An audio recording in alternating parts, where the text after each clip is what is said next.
The Science of Mindfulness Meditation for Anxiety. In 1992, Zindel Siegel, John Teasdale, and Mark Williams collaborated to create an 8-week program modeled on mindfulness-based stress reduction, MBSR.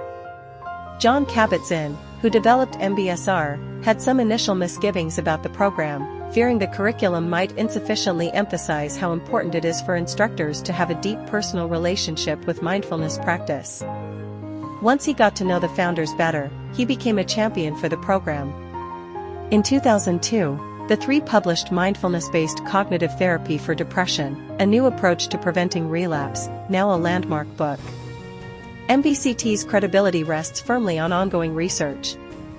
2 randomized clinical trials, published in 2000 and 2008 in the Journal of Consulting and Clinical Psychology, laid the foundation, indicating MBCT reduces rates of depression relapse by 50% among patients who suffer from recurrent depression. Recent findings published in The Lancet in 2015 revealed that combining a tapering off of medication with MBCT is as effective as an ongoing maintenance dosage of medication. Further studies have found that MBCT is a potentially effective intervention for mood and anxiety disorders. Should I choose MBSR or MBCT? According to the Center for Mindfulness Studies, mindful awareness is the foundation of MBSR and MBCT. In both 8-week programs, participants are guided through a series of practices that encourage paying attention to experiences, thoughts, emotions, and sensations in the body. Explore the differences between MBSR and MBCT before you decide which program to follow. The key differences between MBSR and MBCT.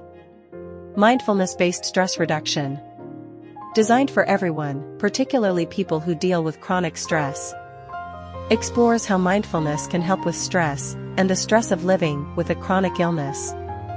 Uses mindfulness practices to highlight different ways to respond to suffering. Works to change your relationship to suffering by encouraging you to turn toward pain. Emphasizes being present with what is. Recommended for general psychological health and stress management and as an intervention for symptoms of anxiety. Mindfulness-based cognitive therapy. Designed to prevent depressive relapse. Explores how mindfulness can help you stay well while dealing with depression or anxiety. Uses mindfulness practices to offer insight on negative mind states associated with depression and anxiety. Works to change your relationship to suffering by recognizing patterns in thought and emotion. Emphasizes your choice in how to respond to negative mind states. Recommended as an adjunctive treatment for unipolar depression and an intervention for symptoms of anxiety. How mindfulness-based cognitive therapy helps with anxiety. A skills-based approach, MBCT asks patients to inquire into, familiarize themselves with, and redirect the thought processes that are getting them into trouble, cognitive distortions, or what some people call negative self-talk, or stinkin' thinkin'.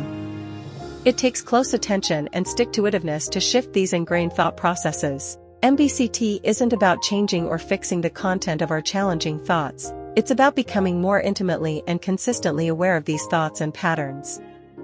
The awareness itself reduces the grip of persistent and pernicious thought loops and storylines. Like MBSR, MBCT is an 8-week program consisting of weekly 2-hour classes with a mid-course day-long session. It combines guided meditations with group discussions, various kinds of inquiry and reflection, and take-home exercises. Repetition and reinforcement, coming back to the same places again and again, are key to the program, says Zindel Siegel, and hopefully people continue that into daily life beyond the initial MBCT program, in both good times and bad. Can mindfulness really help reduce anxiety? A small study conducted at the University of Waterloo suggests that just 10 minutes of mindfulness helps with ruminative thought patterns.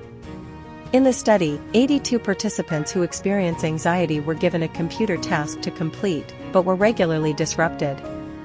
They were then split into 2 groups. One group listened to a guided meditation for 10 minutes, while the other group listened to an audiobook for 10 minutes. Participants were then sent back to the computer while the disruptions continued. The meditators had greater success in staying focused, and, as a result, they performed better on the task. That was surprising to me, says lead researcher and psychology PhD candidate Mengran Su. Mindfulness meditation promoted a switch of attention from their internal thoughts to the external environment.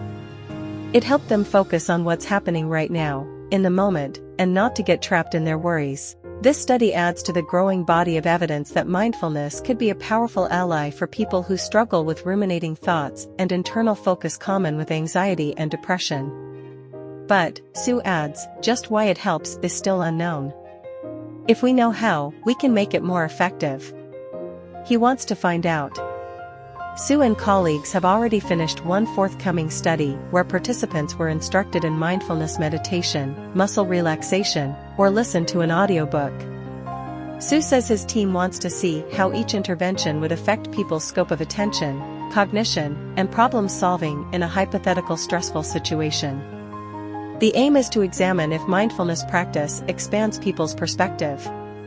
Sometimes, stress is inevitable, but it depends on how broad your perspective is. Both mindfulness meditation and relaxation can help broaden how people think about things.